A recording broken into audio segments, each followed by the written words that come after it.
အဆိုတော်မဟုတ်ပေမဲ့ရုပ်ရှင်စကားကြီးတွေရဲ့ဇဝင်ကန်းတွေနဲ့စံချိန်တင်အောင်မြင်ခဲ့တဲ့အနုပညာရှင်၃ဦးရုပ်ရှင်စကားကြီးတွေအတွက်မပါမဖြစ်တဲ့အရေးကြီးဆုံးအခမ်းကဏ္ဍတွေမှာဆိုရင်ဇဝင်တေးကလည်းအပါဝင်ပါဇဝင်တေးတဲ့ဘုတ်ကရုပ်ရှင်တကားလုံးရဲ့စိတ်ရှင်ကိုတက်နိုင်အောင်လုပ်ပေးနိုင်တယ်လို့ပြည်သူတွေရဲ့စိတ်ဝင်စားအောင်လဲဆွဲဆောင်နိုင်တာကြောင့်ပါ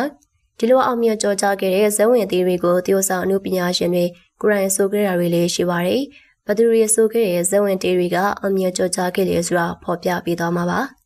နံပါတ်1မြို့တနာထွန်းမြို့တနာထွန်းဟာအစတော်တယောက်မဟုတ်ပေမဲ့ဇဝင်တေးတွေကိုပိုင်နိုင်စွာတည်ဆိုတတ်သူပါ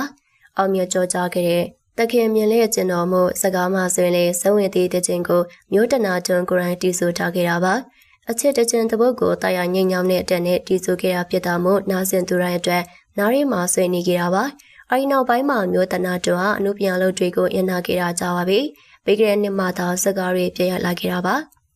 မြို့တနာတွန်းဟာလက်တလုံးမှာရုံတင်နေတဲ့ပြောတဲ့ရုပ်ရှင်စကားကြီးမှလည်းပါဝင်တရုပ်ဆောင်ထားတာပါ။ဒါပြင်ပြောတဲ့ရုပ်ရှင်စကားကြီးရဲ့ဇဝင်သေးကိုလည်းကိုရိုင်းတီဆိုထားတာပါ။အလူရှင်ပြိုပွဲရဲ့ဇဝင်သေးကိုကိုရိုင်းတီဆိုတဲ့အချိန်မှာအစတော်တယောက်တတောင်ကောင်းနေရကြောင့်လူတိုင်းကချီကျိုးနေကြတာဖြစ်ပါတယ်။မြို့တနာတွန်းရဲ့တခြင်းဆိုတဲ့နာကိုစီမျောသွားခဲ့ကြတာပါ။နံပါတ်1ဆိုပြေတဲ့စိန်ဆိုဗီယက်တစ်စင်ကတရုတ်ဆောင်တယောက်အနေနဲ့အနုပညာလောကမှာခြေချကအောင်မြင်လာခဲ့တာဖြစ်ပါတယ်။ဒါပေမဲ့နောက်ပိုင်းမှာဆိုဗီယက်တစ်စင်ကအဆိုပိုင်းကိုလည်းပေါင်းကလှုပ်လာခဲ့တာပါ။သူမပါဝင်တရုတ်ဆောင်တဲ့ရုပ်ရှင်စကားကြီးတွေမှာဇဝင်အသေးတွေကိုလိုက်ဆိုနေခဲ့ရပါ။တခင်မြင်တဲ့ကျွန်တော်မျိုးစကားမှလည်းဆိုဗီယက်တစ်စင်က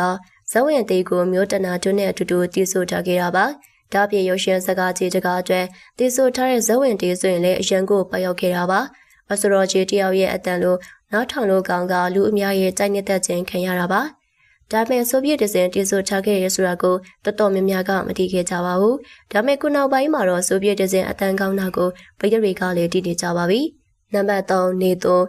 ဟာမင်းသားတယောက်အနေနဲ့ရည်တည်နေပေမဲ့လည်းအဆိုပိုင်းကိုဝတ္တနာကြီးတို့ပါ။အခွင့်အရေးရဲ့တခြင်းဆိုနေတဲ့သူဖြစ်တဲ့အတွက်နေတိုဟာသူပါဝင်တရုပ်ဆောင်တဲ့ရုပ်ရှင်စကားကြီးတွေမှာဆိုဇဝင်အသေးကိုကိုရိုက်တီဆိုတတ်ပါတယ်။လာရောင်ဖြာတဲ့အင်းလေးမှာရုပ်ရှင်စကားကြီးမှလည်းနေသူကဇဝင်တီချင်းကိုကိုရိုင်းတီဆိုထားခဲ့တာပါနေသူရဲ့အတန်နဲ့အရန်ကိုလိုက်ဖက်လွန်းတဲ့အတွက်တချင်းကပေါက်သွားခဲ့ပါတယ်နေသူကမကြခင်ရုံတင်တော့မဲ့ရုပ်ရှင်စကားကြီးတကားမှလည်းဇဝင်တီကိုကိုရိုင်းတီဆိုထားတာဖြစ်ပါတယ်ပရိသတ်တွေကတော့နေသူကဇဝင်တီချင်းတွေနဲ့လိုက်ဖက်တာကြောင့်ထပ်ပြီးတော့တီဆိုဖို့တိုက်တွန်းနေကြပါတယ်အဆိုတော်မဟုတ်ပေမဲ့ရုပ်ရှင်စကားကြီးတွေရဲ့ဇဝင်တီတွေနဲ့စံချိန်တင်အောင်မြင်ခဲ့တဲ့အနုပညာရှင်၃ဦးအပေါ်ပရိသတ်တွေရဲ့အမြင်လေးကိုလည်းပြောပြခဲ့ပါအောင်နော်ဟုတ်ကဲ့ပါရှင်တီတင်ဆက်ပေးသွားတဲ့အကြောင်းအရာလေးကတော့ဒီလောက်ပါပဲရှင်နောက်ထပ်လည်းပရိသတ်တွေအတွက်စိတ်ဝင်စားဖွယ်ရာအနုပညာရှင်အကြောင်းအရာများကိုတင်ဆက်ပေးမှဖြစ်လို့အသစ်တော်ရီတနမ်လို့တန်သိရှင်နိုင်ဖို့အတွက်ဘီနာချက်ပေးခေါင်းလုံးလေးကိုလည်းနေထားပေးကြပါအောင်ရှင်